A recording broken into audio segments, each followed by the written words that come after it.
Are you ready to go back where you belong, dude? You get too much freedom. This is my little special need calf. He was supposed to be born a week ago, but he was born November 3rd. He was a twin, a bull and a heifer. And when I found him, the heifer was already dead, and he was all but dead. He got lucky. It was cold out, and I ended up taking him in the back room of the milk house and nursed him, tried to save him, and obviously I did. So he was born 6 weeks early. Now he's become a little nuisance. He follows you around almost like a dog. I feed him, and then he has full run of the barn. He comes out here and runs down the feed alley, runs through these cows. He just has a fun old time. But that's his mother there. And I think there's something hereditary in this line of cows, because there's been several of these that had calves way early. This original line came from my niece's show cows back in the early 2000s. We dried up her cow at the fair so she could take her home while she was dry. 2 weeks later, I get a phone call saying the cow's fresh, and the calf lived. Now the mother cow was named Annie. They named the calf Miracle. And then Miracle had that cow, who's Blessing. And then Blessing had this cow, who's Angel. Now, if you see a pattern in the names, that's my wife's deal. But Miracle had a calf. That would be the grandmother there. She was born probably back like in 2005, 2006. In 2009, her mother, Miracle, had a calf a month early, somewhere up in the far pasture. I couldn't find them until the next morning. It was in the middle of the night, and goldenrod as tall as me. And I finally found her the next morning. They were both dead. I think she had the calf and then went down with milk fever. And if you don't get that treated, they can die from it, and she ended up dying. And then, so like I said, that's two in that line. And like I said, this one, she had that set of twins. And Miracle, or no, Blessing here, she aborted a calf here about 3 months ago. But she was way early. She was only like 3 months along. But she's dried off of milk, so now basically she's here doing nothing. Oh, and this is Gracie. I'm not sure where she falls in the line. She's either a niece, an aunt, or I don't think these are sisters. But these are all related. But, so yeah, like I said, there's been three, there might have been a fourth one in this line of cows that had calves early. And usually they don't make it. Like I say, he's out there jumping and skipping around. Right, would you leave me alone? But he's getting too big to be in the back room in the milk house. I got to figure out where I'm going to pen him off. What I'm going to do, where I'm going to put him. The other barns either are full or got broken stalls. So I got to either get some stalls fixed up. So yeah, like I say, one line of cows, and there's been at least 3 calves born early, so there's got to be something hereditary there. But I didn't know if I was going to save him or not. I mean, it took me 4 days to get him to suck a bottle. I had to use a tube feeder. We had one of them calf jackets on them. I got large ones and small ones. And the small ones are for jerseys. And it was like somebody who wears a large was wearing a 2X large. I mean, he's twice as big as what he was 6 weeks ago. I mean, he couldn't have been much more than 30, 40 pounds. Now, he's got to be up around 70, maybe 80 pounds by now. He's just really taken off. Took me 6 days to get him to stand on his own. And then they say he's been in the back room because it gets the heat from the vacuum pump, so he's got all. And he's got the cats to play with in there and keep him warm. I tried to do a video of that the one day, but every time he sees you, he's got to get up. He was sleeping with like 3 cats. Another video I tried to do the other day, he's out here running around. He had one of the kittens was whacking him in the nose, and he was trying to go after him. And the dog was here, and he'd go try to buck the dog, and the dog would jump around trying to nip him back, and they were, all 3 of them were just going around in circles playing with each other.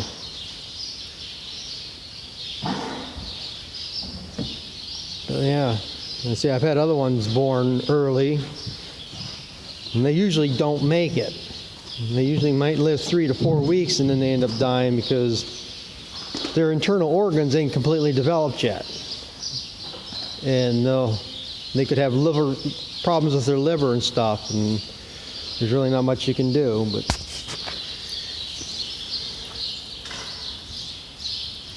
But he's become a pet. And I say there's a group of people out there who say farmers don't care about the bull calves. They hate the dairy industry, but they don't, and so they group everybody together. They say this calf is worth nothing. They don't want Jersey calves. Even if I keep them another month or so, I'll be lucky if I can get 20 bucks out of them. So he's doing, I got a guy that will buy Jersey calves. But he wants them to put on cows to suck. And this one's already drinking from a bucket, so I don't know if he'll be interested in this one or not. But I don't want to sell somebody a calf that's going to be a problem either. But of course, actually, like I say, you can see he's pretty damn healthy. So I might see if this guy would want this calf. But then, like I say, this time of year too, he doesn't want them in this cold weather because you get the snowing and blowing, it's hard on him too. But might well do something with them.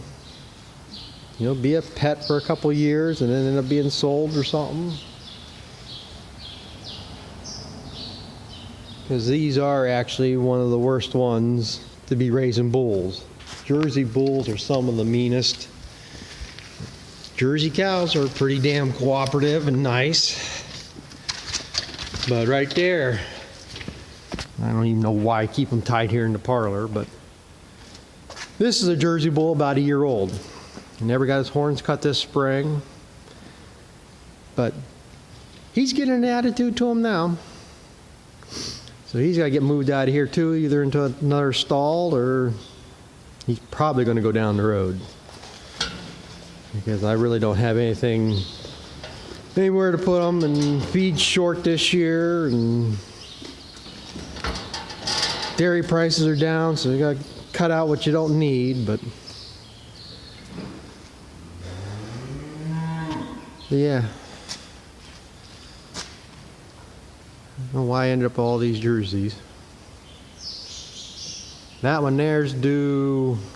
That's Natalie. She's my big pet. I don't know why she loves me so much. But she's due here the 29th, so someday I'll come in here and find another calf. And hopefully it's not a bull, because like I say, you don't need no more bulls. That's Lily. My wife's got a name and everything.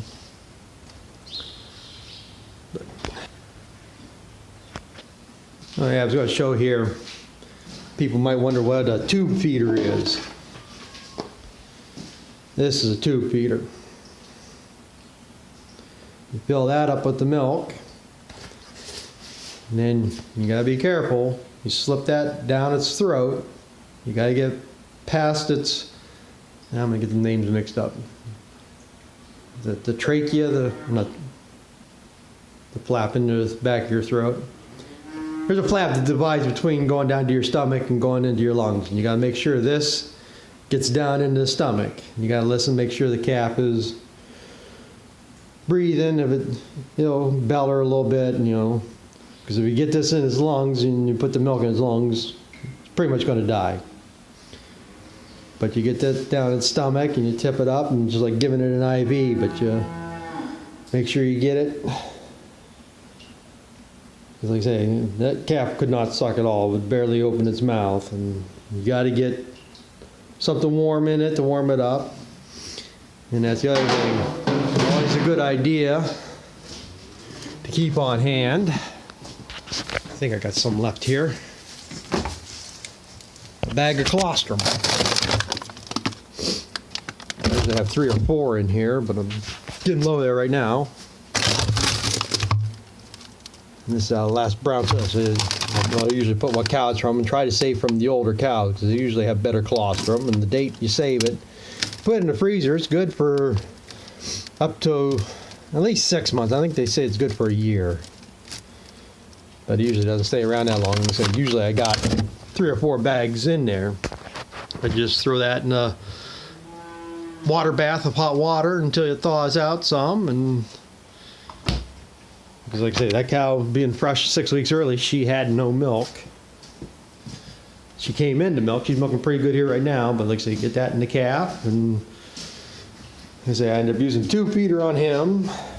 And like I say, saved him. So, but like I say, there's people out there that think farmers don't care. We want the milk all for ourselves. We don't want the bull calves. Which, like I say, right now the markets are soft. They ain't worth much, but yeah. There's just something with this line of cows. I mean, it's got to be something hereditary. I don't know what it is. So now where'd he go? Like I say, he goes off and runs. While I'm feeding these other calves and getting ready to feed cows and stuff, cleaning up the parlor. Let me see. He just runs where he wants to go. Doesn't seem to go very far. He was getting a little braver yesterday. He was out in the yard running with the dog, but yeah, like I said, I just thought I'd make a quick video on a little bit of history of that line of cows. Let me see. Actually, I'd have to look. I think that might actually almost might be her calf from last year. You see, he is a year old.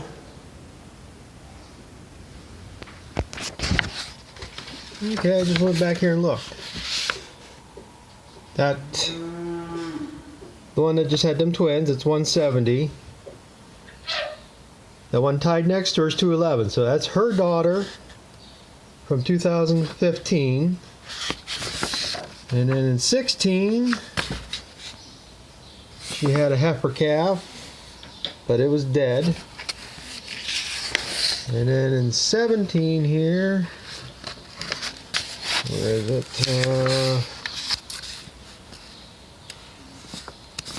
Next page.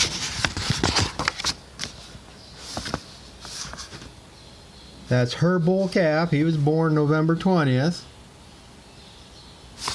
And then this little one that's running around was born this year. So we got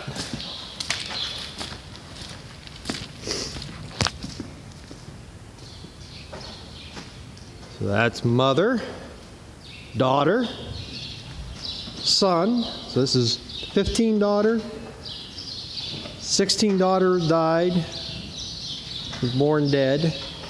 That's 17 son, and this one running around, he's over there. Maybe see him through the feed bars. There he is, right there, sneaking around. Born this year. And then that Jersey over there is the grandmother. So that's a whole big family. Now, this video got way longer than I thought it was going to be, so that's all I see. Just give a little history of what I think is going on with these cows, and thought maybe somebody would be a little interested in a little bit of the history. So we'll leave it at that, and I'll talk to you later.